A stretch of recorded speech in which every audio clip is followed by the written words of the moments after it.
Some, scientifically known as Corthalsia lacinosa, is a plant belonging to the rattan family. It can reach a height of about 7 to 10 meters and has a diameter of around 4 to 5 centimeters. It often grows near water sources such as streams, rivers, and ponds, typically found in forest or mountainous areas. The plant is characterized by long, large fronds along its stem, and its leaves resemble those of the coconut tree. Some has various uses. Mature stems can be harvested to make sangrique. These stems are also used to bind various items, make ropes, and create mats for roofing or some furniture, much like other types of rattan. The leaves are quite useful too. They are cut along with the stem and bundled together with the midrib being used for thatching roofs. And, the interior of the thatched roof is actually quite visually appealing. Some is also used in cooking. First, the outer bark must be removed, leaving only the core.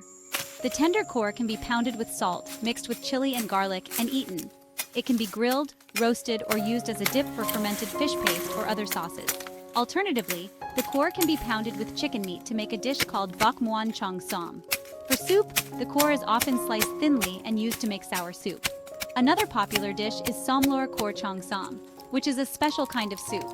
Additionally, the fruit of the som plant can be eaten as a vegetable substitute in sour dishes due to its astringent taste. The use of som as food is not limited to occasional home cooking.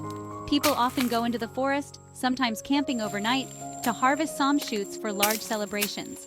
This becomes a community activity where individuals collect som shoots together, often in preparation for major festivals or ceremonies like the Harvest Festival, with participation from the entire village.